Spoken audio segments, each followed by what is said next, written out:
mesmo. Vou fazer uma fala sobre o tromboembolismo pulmonar, tentando adequar a linguagem, que eu sei que o grupo que está aqui é um grupo muito jovem. Desculpa, deixa eu só me apresentar, porque eu achei que só tinha meus alunos, então deixa eu me apresentar. Eu sou professor de medicina de urgência e medicina baseada em evidência. A minha pegada é uma pegada muito mais da urgência. Eu sou coordenador da residência de emergência, junto com o Diego. A gente divide a coordenação da residência de medicina de urgência. Atualmente, eu sou chefe do centro de simulação da Unifesp. E eu sou vice-presidente da Câmara de Graduação da EPM, que cuida de todos os cursos da área de saúde da Escola Paulista de Medicina.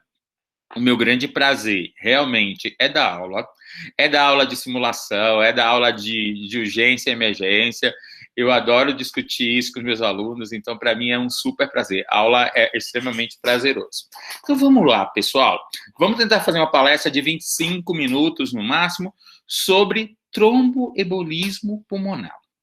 Pessoal, o tromboembolismo é uma emergência vascular e a terceira emergência vascular mais importante do ponto de vista de morbidade e mortalidade, perdendo apenas para duas, que é o AVC, que é a entidade mais presente vascular nas emergências e de maior mortalidade mundial, e para o acidente vascular cerebral. O tromboembolismo venoso, o TEP, ele vem como terceira emergência. Mas ele teve... Professor, Oi. Desculpa incomodar. O senhor está compartilhando? Vai compartilhar? Vai ser só assim mesmo? Não, vai ser palestra. Vai ser palestra. Vai ser beleza, palestra. então. Não vai ter Beleza, slide. então, Vai professor. ser palestra mesmo, tá? Então, essa terceira emergência, Maria Clara, ela teve um aumento muito grande durante a pandemia. Por quê? Porque o Covid é uma doença que tem um componente tromboembólico muito importante. Então, a gente teve o aumento do tromboembolismo pulmonar e da trombose venosa na era Covid. Essa entidade, ela é uma entidade que tem uma mortalidade, se diagnosticada, o TEP, na casa de 6 a 8%. Entretanto, se a gente não faz o diagnóstico de uma embolia pulmonar, essa mortalidade dessa doença, ela sobe para 30%. Então, é uma mortalidade que aumenta muito. E aí tem uma frase chavão que é assim: pensar em embolia pulmonar é pensar em riscos, em fatores de riscos associados à embolia pulmonar. Porque muitas vezes, pessoal, a história da embolia pulmonar que a gente vê no livro, ela nem sempre é tão clássica com o que a gente encontra no mundo real. Então, a gente precisa, muitas vezes, ver os superfatores de risco associados, porque ele faz a gente pensar. Porque na área do ensino, quando a gente fala de TEP, a gente fala muito em dispneia súbita. Foi uma dispneia de uma hora para a outra. E nem sempre a embolia pulmonar vai abrir dessa forma tão súbita, tá? Então, eu queria falar qual, classicamente, são os fatores de risco, hoje, em 2021, que aumentam mais a trombose venosa e, consequentemente, fazer com que esse trombo que se formou em membro inferior, ele vai para o pulmão. Então, classicamente, o TEP aumenta com a idade. O TEP aumenta com índice de massa corpórea, aumenta com a obesidade. O TEP, ele é muito mais prevalente em paciente com câncer, tá? Então, e se esse câncer, pessoal, ele está disseminado, se é um câncer que tem metástase, ou que você precisou fazer um procedimento cirúrgico, isso aumenta muito a chance de você fazer trombose. Pós-operatório é um grande fator de risco para você fazer trombose. E quanto mais longa a cirurgia e maior o tempo de anestesia, mais risco de trombose esse paciente tem. Então, se o Diego Adão opera uma cirurgia em 40 minutos, isso tem um risco muito menor do que uma cirurgia do Diego Adão que durou 2 horas e meia. Classicamente, a gente divide em riscos por tempos cirúrgicos em 30 minutos, 1 hora e meia e a partir de 2 horas e meia. E isso vai aumentando em muito. Sem dúvida. Se a cirurgia é uma cirurgia de câncer, esse risco aumenta muito. A situação mais clássica de risco de tromboembolismo pulmonar são as cirurgias ortopédicas, são as fraturas. Então, as situações ortopédicas, elas conseguem ter um risco de tromboembolismo pulmonar muito alto. A gente tem, pessoal, na casa de 70% dos pacientes que têm fratura de fêmur ou de quadril vão fazer trombose. E aí, como eu peguei a discussão do Diego lá para o final, muitas vezes o exame físico no TEP, na fratura, em várias situações, ele é muito frágil. E se tem uma situação que o exame físico vai nos ajudar muito, principalmente o exame físico convencional, é o tromboembolismo pulmonar. Então, o ultrassom, que é o nosso grande estetoscópio, que é o grande estetoscópio da emergência, que é a grande alternativa. Antes de vocês, eu estava dando uma aula de pesquisa e simulação. E o que eu estava falando é que uma das linhas de pesquisa que a gente tem que fazer em simulação na vida é o uso do ultrassom. Então, o ultrassom é uma ferramenta que eu gostaria muito, na verdade, e aí a professora Samira está aqui, o Diego está aqui, é que a gente conseguisse, nessa geração que está aqui na escola, que saísse, na verdade, sabendo fazer ultrassom do pé à cabeça. Esse é um desafio que eu jogo para a Samira e para o Diego, porque os nossos alunos têm que sair com essa arma. E essa arma, ela é muito importante para o diagnóstico de muitas doenças, em especial essa que é o tromboembolismo pulmonar. Então, de uma forma geral, pessoal, esses são os grandes fatores de risco. Existem relações do tromboembolismo pulmonar com etnia. Só para vocês aprenderem, a raça amarela, japoneses, chineses, tailandeses, eles estão protegidos. Eles têm um risco de tromboembolismo pulmonar muito menor que os afrodescendentes. Então, a gente tem uma incidência muito maior em afrodescendentes. Uma coisa que é um grande fator de risco é a história familiar. Se você tem história familiar em parentes do primeiro grau que fizeram trombose, isso aumenta muito a chance de risco. Então, lembrar e ficar muito claro que a gente pode ter tromboses que são espontâneas, e a gente pode ter trombose que são provocadas.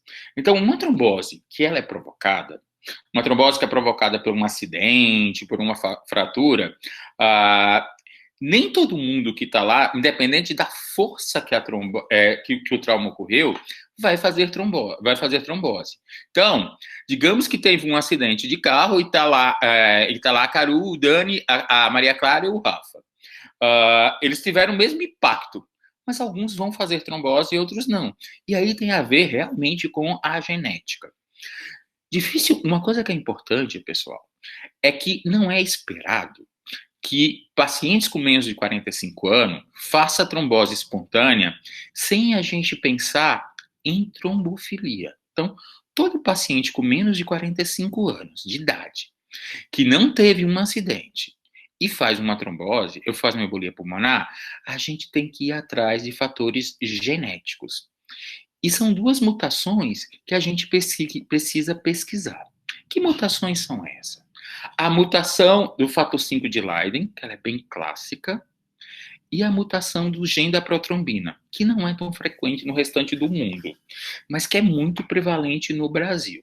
Então, são coisas que a gente precisa investigar como etiologia, tá? Então, de uma forma geral, eu quero que fique na cabeça de vocês que paciente que você encontra um trombo e que faz um quadro de dispneia e que concomitante ele tem obesidade, ou ele foi operado, ou ele tem um câncer, ou ele teve um acidente, ou ele fez fratura, ou ele fez, ou ele tem uma perda de motricidade. Uma pessoa que fez um AVC e perdeu metade da mobilidade do corpo, esse paciente tem muita chance de fazer trombose. Só para vocês terem uma ideia, a segunda causa mais comum de morte em AVC é embolia de pulmão. Então é algo que a gente precisa fazer prevenção, profilaxia. Isso é muito importante e é muito subdiagnosticado. Tem uma outra emergência que também e que muitas vezes a gente negligencia o tratamento, que é a sepse, o choque séptico. Só para vocês terem uma ideia, 70% dos pacientes que têm um choque séptico, eles têm TVP. Então, a profilaxia nos choques sépticos é absolutamente muito importante. E choque séptico pode, sem sombra de dúvida, fazer trombose. E aí a gente pensa nesse modelo atual. Pense bem. Tem duas situações que são muito importantes também, genericamente. Todo paciente que tem hipoxemia, meninos, tanto aguda como crônica, a hipoxemia é um fator que aumenta muito a possibilidade do paciente trombosar.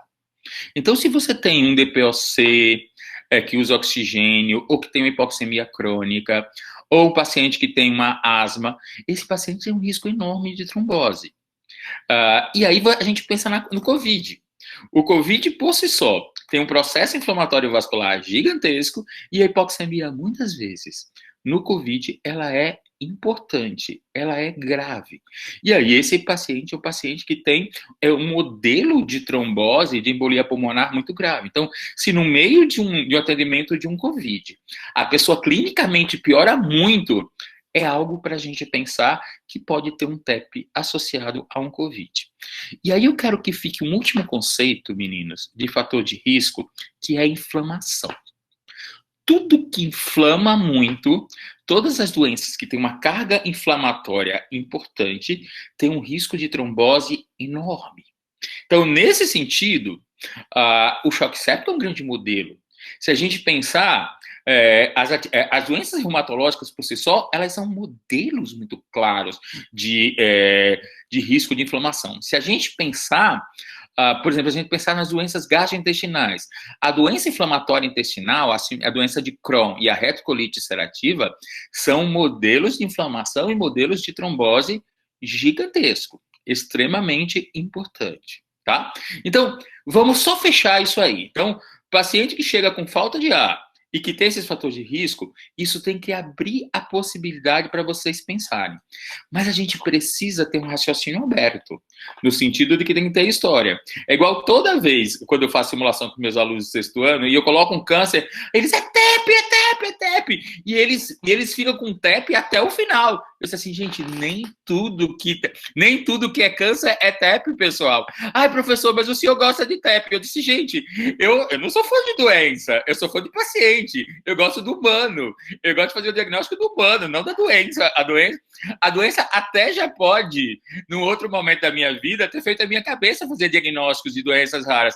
Ai, gente, mas hoje eu não tenho interesse de fazer diagnóstico de síndrome de Pomes, de doença rara. Eu quero cuidar da pessoa. Eu quero a humanidade do cuidado. Isso é que me interessa, sabe?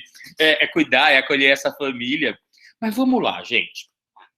Uma coisa que muitas vezes a gente fica na cabeça é que TEP é uma doença muito grave. Então, proporcionalmente, uma pessoa que chega com suspeita de TEP, a gente vai aplicar scores. Tem 2 scores clássicos que vocês não precisam decorar score. Quase nada em medicina precisa decorar, sabe? Então, vocês têm que saber que existem 2 scores para dizer qual é a probabilidade da pessoa fazer TEP. Se ela é baixa, se ela é intermediária ou se ela é alta. Então, a gente usa o score de Wells ou o score de Geneva. Tá? E aí você vai classificar o paciente em baixa probabilidade intermediária e alta probabilidade, porque a forma de investigar vai ser diferente. Atualmente, tem uma escala que chama PERC, P-E-R-C, que é um questionário com 7 perguntinhas. Se uma pessoa, por exemplo, se a Maria Clara chega com dispneia no PS, Mas eu faço as 7 perguntinhas, as 6 perguntinhas do PEC, não são 7, são 6. E a Maria Clara responde negativo a tudo. Maria Clara não tem frequência maior que 100, Maria Clara... Então, tem as várias perguntinhas. Então, a Maria Clara está descartada. Ela não vai nem para o outro score. E isso é muito frequente.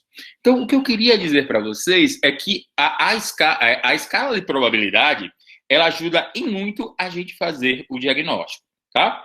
E aí tem que falar na gravidade. Então, 80% das embolias pulmonares, elas são formas leves. E 80% dos pacientes com embolia pulmonar pode sair do PS diretamente para casa. Isso é muito diferente dos outros dois, das duas outras emergências que eu falei para vocês, infarto e AVC. O infarto, mesmo estando bem, e um AVC estando bem, ele não vai para casa em menos de 12 horas. O TEP vai. 80% dos TEPs vão para casa. 20% vai precisar internar. E 6 a 7% dos TEPs vão evoluir de forma grave.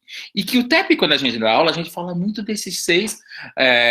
O outro chama Geneva ou WELS. W-E-L-L-S. Tá? Então, 6 a 7% é a forma grave. Né? Então, o exame físico...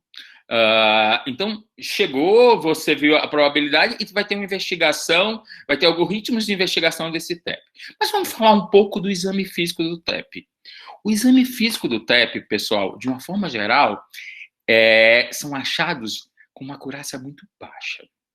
A coisa mais clássica que a gente vai buscar, já que a maioria dos trombos, eles são provenientes dos membros inferiores, a gente vai buscar achados de TVP, de trombose venosa profunda e membro inferior. E aí a gente já começa, Dani, com um dado que é um dado muito ruim. Qual é o dado? Apenas 30% dos pacientes vão ter achados semiológicos compatível com TVP no contexto de uma embolia pulmonar. E aí a gente aprende muita coisa na nossa vida que tem uma acurácia muito baixa. Então, é nesse sentido que eu sonho, espero que a doutora Samira esteja escutando, para depois eu conversar com ela de novo. O meu sonho é que o nosso aluno faça o diagnóstico de TVP da forma correta, usando, não esteto, mas usando o nosso ultrassom. Por quê? Porque a acurácia do Dani, mais a Maria Clara, colocar o Dopplerzinho lá e ver o trombo, isso é muito grande. Né? Eles vão conseguir, na verdade, uma acurácia muito boa. Mas o achado de exame físico, ele é frágil, porque só 30%.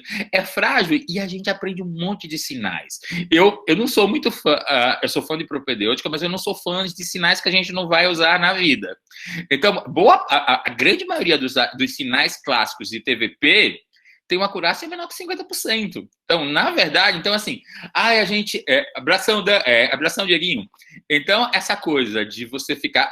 porque esse é o Holmans, porque esse é o Bandeira, porque esse é o empastamento. Gente, a maioria disso, se você jogar a moedinha é melhor do que a maioria dos sinais propedêuticos de TVP. Só tem um achado propedêutico, só um, que vai fazer diferença, que é a mensuração da panturrilha.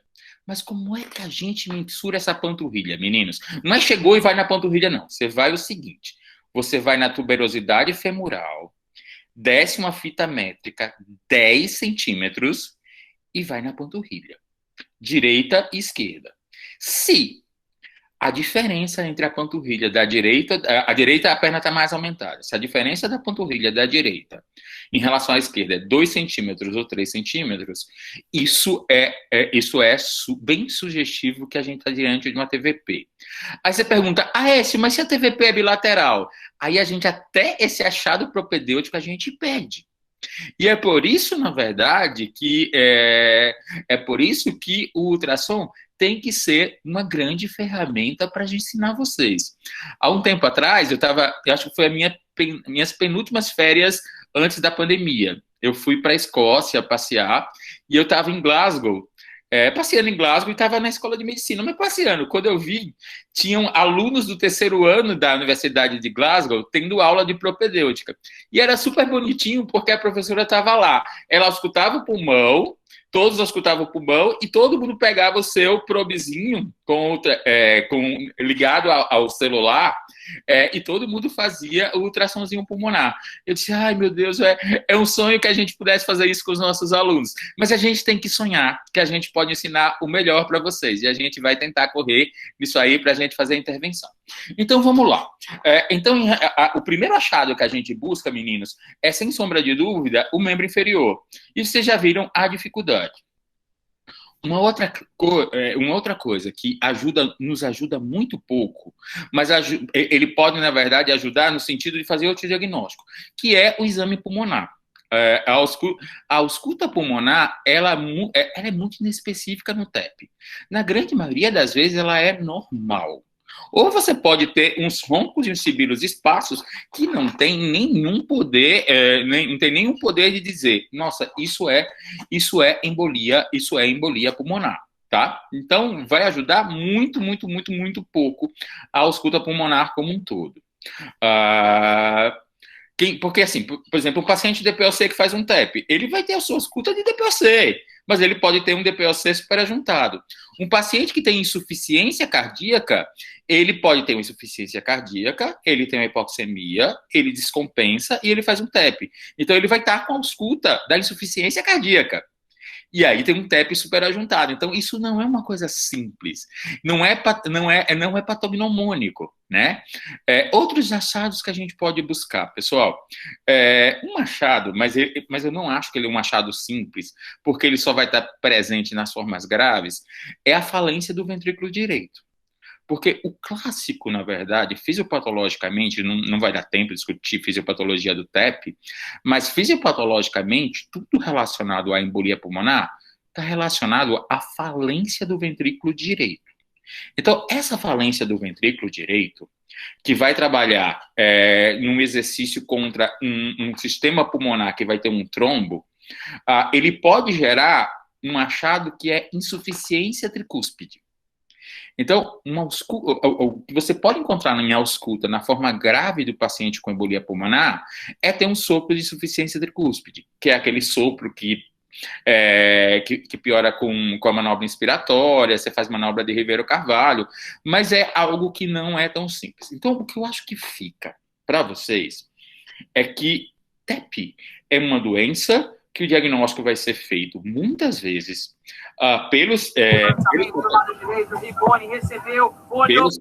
pelos fatores de risco e por uma história, na verdade, e por uma história que muitas vezes é uma história inespecífica. A história mais clássica do TEP é um quadro de dispneia. É um quadro de dispneia muitas vezes súbita, mas às vezes esse paciente já está acamado. Então, por exemplo, um TEP na Maria Clara ou na Caru, que Deus proteja as duas para não terem nunca, é fácil de diagnosticar. Sabe por quê? Porque elas vão ter dispneia importante, porque elas são funcionais, porque elas andam. Mas um TEP na bisavó da Maria Clara e da Caru, talvez não seja um tão fácil. Por quê? Porque pode ser uma velhinha que está acamada. E aí vai mudar muito pouco. Então, ela não vai fazer uma dispneia súbita porque ela não tem funcionalidade. E aí, uma coisa que pode ajudar vocês é assim. Quando você tem um ataque apneia, uma frequência respiratória aumentada, e você não consegue encontrar uma etiologia, o TEP poderia ser algo a pensar. Principalmente se a pessoa tem fator de risco. Mas assim, taquipneia, tudo pode fazer na vida, né, gente? É muito inespecífico você querer fazer diagnóstico com taquipneia. Então, uma dispneia com taquipneia pode realmente ajudar. De uma forma geral, os TEPs mais graves, eles vão desaturar, mas cerca de 70% dos TEPs, inclusive a oxigenação é normal. Então, nossa, mas como é difícil? Às vezes é difícil. O problema é que a gente precisa fazer o diagnóstico pelaquela primeira fala inicial que eu tive para vocês. O paciente sai de uma mortalidade de 6% para uma mortalidade de 30% se ele não fizer o diagnóstico. Então, isso é muito importante. Então, muitas vezes a gente tem a taquicardia, a gente tem essa taquipneia, tem a dispneia. Agora, o TEP tem uma apresentação de uma coisa muito grave. E essa é a causa mais grave deste achado, é a embolia pulmonar, que é síncope. A síncope, sem sombra de dúvida, ela jamais vai ter TEP como a causa mais frequente. A síncope, ela é vagal, é posicional, é muito comum, na verdade, em posição, em evacuação, mas uma síncope que a pessoa fica hipotensa e essa hipotensão não reverte, é para, sem sombra de dúvida, a gente pensar em TEP. Então, sincopou. Então, mulheres longilíneas, elas sincopam muito mais fácil, principalmente na faixa etária de 20 a 30. Tá assistindo aula, em pé, no meio da aula. Maria Clara, você tem cara de sincopadora. É engraçado. Já aconteceu algumas vezes comigo no Não hospital. sabia, não sabia. Mas assim, olha o olho clínico que o Diego falou. Eu olhei para ela assim, como tem cara de quem sincopa. Mas eu não posso comprar isso. Mas ela tem cara de sincopadora. Eu nem sabia que era, nem sabia que era. Tem que trabalhar contra a Maria Clara. Mas assim, então assim, hidratação, essa coisa toda. Então assim, na Maria Clara... Obrigado, Lucas. Então, nesse sentido, a gente tem que pensar pensar nessa possibilidade. Entretanto, se a Maria Clara sincopa e ela fica 2 horas com PA diminuída, putz, esse vagal já passou. E aí tem uma coisa clássica que eu quero que vocês fiquem na cabeça, que é a hipotensão da embolia pulmonar. Como é que essa hipotensão, pessoal? Hipotensão de falência do coração, tanto de VE como de VD, tem a seguinte característica. A pressão de pulso, vocês lembram o que é pressão de pulso? É pressão sistólica menos pressão diastólica. Classicamente, qual é o valor normal da pressão de pulso? É 40, tá? Então, o TEP, quando você está hipotenso, a primeira coisa que você tem é aumento da resistência pulmonar e aumento da resistência periférica para compensar. Então, a pressão de pulso, a PA de um TEP é 8/6, é 8/7. Então, pinça a pressão. Então, Maria Clara lá sincopou, e aí está lá com 8/6 de pressão, 8/7 de pressão, a gente tem que dizer, nossa, mas está muito pinçada essa pressão. Isso não é pressão clássica de doença vagal. Essa PA pinçada é coisa para pensar em embolia pulmonar. Tá? Então, esses pontos são importantes. Então, às vezes, nessa forma grave, a gente precisa de algumas dicas. Então, às vezes, chega na sala de emergência e o cara está com 8,3 de PA. 8,3 de PA divergente, 50. Gente, isso não deve ser TEP. Isso deve ser choque séptico, isso deve ser pneumonia. Então, a pressão de pulso é uma arma muito interessante. Lógico que não é patognomônico, mas é muito interessante para a gente pensar em possibilidades diagnósticas, tá? Vamos lá, eu vou voltar agora para o fluxo de investigação. Então, a gente fez o Wells e o Geneva e classificou o paciente em risco alto, baixo ou intermediário. Vamos fazer o seguinte, risco baixo, de uma forma geral, a gente tem 2 exames que a gente pode fazer para triar inicialmente, para não gastar muito. Ou a gente faz um Doppler de membro inferior, ou dosa o dedímero. O clássico dedímero que tem sérios problemas. Tem coisas muito interessantes, mas ele tem sérios problemas. Quais são os problemas do dedímero? Primeiro, nessa era COVID, dedímero aumenta muito. Então, no paciente COVID com TEP, não use dedímero como parâmetro, porque ele é um parâmetro muito ruim. Saindo da era COVID, o dedímero, ele tem várias situações que a gente não usa porque ele é um falso positivo. Então, não adianta usar dedímero em quem tem choque séptico, porque eu falei para vocês que 70% vai ter, 80% a 90% vai ter dedímero positivo. Então, não adianta, em choque séptico a gente não faz. Não adianta fazer dedímero em câncer, porque câncer tem dedímero positivo na grande maioria das vezes. Não adianta fazer dedímero em pós-operatório, principalmente nos primeiros 5 dias, porque ele também vai estar positivo. E até recentemente, na maioria dos livros, o dedímero era contraindicado ser feito em gestante. Hoje tem estudos consistentes mostrando que você pode usar o dedímero na gestante. Então, dedímero o que eu quero que fique na cabeça de vocês? Dedímero é bom para paciente de baixo risco. Paciente que tem muitas comorbidades, o dedímero não serve. Então, não adianta vocês utilizarem. Vocês vão para o Doppler de membro inferior, se ele não tiver nenhuma contraindicação, vai para o dedímero. Se o dedímero é positivo, ou você faz Doppler de membro inferior, você vai para uma investigação você vai para a investigação desse TEP com exame de melhor acurácia, que habitualmente esse melhor exame é a angiotomografia de tórax, tá?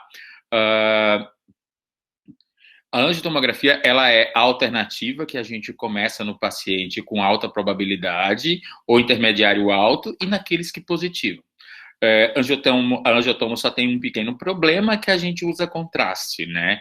Então, esse contraste é um problema, principalmente para quem tem lesão, doença renal crônica. Então, isso é um problema que a gente precisa resolver e mensurar risco-benefício, né?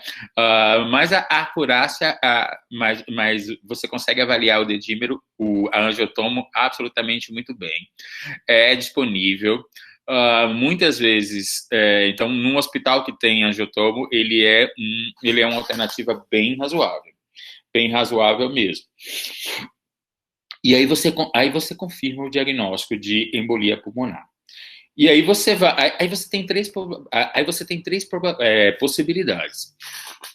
É uma embolia pulmonar, e aí a gente tem achados que estabelecem mau prognósticos no TEP. Além dos achados do exame físico que eu falei, saturação não é um bom achado também. Então, se o paciente oxigena menos que 90%, é algo que a gente precisa ter atenção e cuidado, tá? Mas existem dois marcadores prognósticos na embolia pulmonar e que estão relacionados à dilatação do ventrículo direito. Um é a troponina. Pô, mas troponina não é marcador de infarto? Não, troponina é marcador de infarto, mas se você dilata o ventrículo direito agudamente, você faz isquemia de parede inferior também. E aí a troponina sobe. Só que a troponina, ela sobe numa dinâmica diferente do que no infarto. Porque o infarto, a troponina sobe muito e ela fica elevada até 7, 10 dias. Na TEP, a troponina, ela sobe 10 vezes e habitualmente em 36 horas essa troponina, ela normaliza e ela fica melhor, tá? E outra coisa que o VT dilatado, o agudo, aumenta o BNP, que é aquele marcador da dispneia. Então, o paciente com TEP, que tem BNP aumentado, troponina aumentado, tem os dois, tem um dos dois, esse paciente, a princípio, não te autoriza a mandar para casa. Ele vai estar fora daquele paciente com os 80%. Então, quem é aquele paciente, Dani, que você vai poder mandar para casa? Um TEP, que você fez o diagnóstico, mas que a PA está estável, a oxigenação está estável, a troponina e o BNP é normal, e se você fez um eco para ele tem ventrículo direito normal. E isso é 80%, isso é muita gente no TEP, né? Mas se ele tem dessaturação, que não melhora, precisa de oxigênio, ele tem BNP ou troponina aumentado, ou ele tem VD dilatado no ecocardiograma, esse paciente vai ficar naqueles 20% que precisa ficar internado, tá? E aí, vamos para a parte final, que é o tratamento da embolia pulmonar. A primeira coisa, pessoal, é que a gente vive na emergência o momento do menos. O que é o momento do menos? A gente oferta oxigênio a menor quantidade possível para esse paciente oxigenar direito, e a gente segura muito o volume de expansão, né? BNP é o Brain Natriurético Peptídeo. É um peptídeo que é produzido pelos ventrículos. Quando você tem uma dilatação aguda, tanto direita como esquerda, ou uma falência desse ventrículo, o BNP ele se eleva. Então, ele é um marcador muito de insuficiência cardíaca esquerda, mas que também vai estar aumentado na falência do ventrículo direito no paciente com embolia pulmonar. É engraçado porque Brain era de cérebro, na verdade, você achava que ele era um peptídeo cerebral, mas na verdade ele é um peptídeo, na verdade, de ácido de ventrículo, tá? Então, o que é essa questão do menos? Então, todo paciente que está hipotenso, a primeira coisa que a gente tem como médico, como profissional de saúde, é fazer expansão volêmica para reversão. Mas o TEP mudou isso recentemente. As evidências do TEP, e eu acho que isso é legal até para o pessoal que está na liga, ou pessoas que quiserem estudar, assim, da onde vem essa evidência? E será que essa evidência é de qualidade? Ou será que o guideline europeu que mudou esse volume, usou muito de opinião de especialista? Estou olhando para a Caru, diz assim, e a Caru ajuda a revisar isso aí, diz assim, professor, está tudo errado, isso é opinião de especialista, a gente pode dar mais volume, na verdade. Então, é legal o conhecimento que a gente tem nas nossas práticas, a nossa dúvida, para a gente ir confirmar se realmente tudo aquilo que eles falam vale a pena. Então, a gente está vendo o momento do menos. Então, será que esse momento do menos, ele é baseado em evidência? Ou foi um trabalho apenas e as pessoas querem modificar toda uma prática em cima disso, né? Então, são perguntas interessantes vocês levarem para a prática, né? Então, ele sugere que o máximo que a gente deve fazer de expansão no TEP é 500 ml. Se depois de 500 ml esse paciente continua hipotenso, a gente tem que ligar a droga vasoativa o mais precoce possível. Em relação ao oxigênio, a gente vive uma outra coisa muito importante no oxigênio. A gente está ofertando o menos de oxigênio possível. E na embolia pulmonar, se a pessoa satura menos de 92%, você vai dar oxigênio através de catéter e deixando essa saturação em torno de 95%, 96%. No passado, a gente tinha uma tendência a ofertar muito oxigênio e deixar esse paciente saturando 100%. O problema é que excesso de oxigênio externo tem uma ação inflamatória. E essa ação inflamatória do excesso de oxigênio, ainda bem que o Rafa está quieto, porque o Rafa vai dizer, ai meu Deus, não fala de fisiopatologia, professor, mas eu preciso falar um pouquinho, eu até fico fugindo. Então esse processo inflamatório que o O2 dá, ele é maléfico, na verdade. Eu também acho, Dani, mas eu sou excessivamente clínico, eu fico me segurando aqui. A cara do Rafa. Então, nesse sentido, o O2 em excesso, Dani, ele não pode ser feito. Então, você vai ofertar menos, assim, atingiu 95, 96? Perfeito. É isso que se fala. Mas, assim, qual é o grau de evidência disso aí? Uma coisa boa, Dani, você é Maria Clara, dá uma estudada e vê isso aí. Ah, professor, isso é fisiopatologia, isso não faz nenhum sentido na prática clínica, coisa para vocês pensarem. Então, eu acho que, assim, é muito legal a gente instigar vocês para terem o senso crítico mesmo disso. Então, assim, as melhores evidências da primeira ressuscitação pouco volume, liga a droga vasoativa e oxigênio nesse nível de oxigenação e de saturação que eu sugeri. Pessoal, de uma forma geral, esses 80% dos pacientes que vão embora, a gente vai começar anticoagulante oral. A droga mais clássica, na verdade, para se utilizar é o rivaroxabana. A gente começa a rivaroxabana de 12 em 12 horas e você libera esse paciente para casa e ele vai fazer o acompanhamento, na verdade, com seu clínico, com seu vascular e habitualmente evolui bem. O paciente que fica internado, de uma forma geral, a gente vai anticoagular. E aí a gente vai anticoagular de duas formas. Ou a gente vai usar heparina não fracionada na veia, ou a gente vai fazer heparina de baixo peso molecular. A gente vai fazer enoxaparina, que é a mais clássica. Então, são as duas alternativas. O que faz, Aécio, você já ir para heparina não fracionada? Se eu olho para aquele paciente, pessoal, e ele tem cara que vai fazer hipotensão, tem cara que vai complicar, é aquela coisa, na verdade, da fase 1. Eu olho e digo assim, tem uma carinha que vai... Você já viu tanto na vida que você é igual... eu lembro uma historinha que eu vou contar para vocês, uma historinha muito triste, na verdade. Era uma secretária da nossa universidade, da nossa faculdade, que tinha passado em 5 setores do Hospital São Paulo e tinha vindo no PS já uma vez. E uma moça jovem, 28 anos. E aí eu passei na sala de emergência, olhei para ela e eu disse assim, meninos, desce para angiotomo. Isso é um TEP.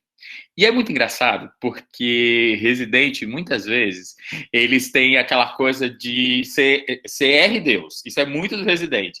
E aí eu acabei de sair da sala, aí o residente olhou pro outro assim, ué, todo mundo é TEP, pelo amor de Deus. Essa mulher não é TEP, não sei o que. Eu olhei assim, eu tinha certeza que era. E aí, 20 minutos depois, a mulher parou.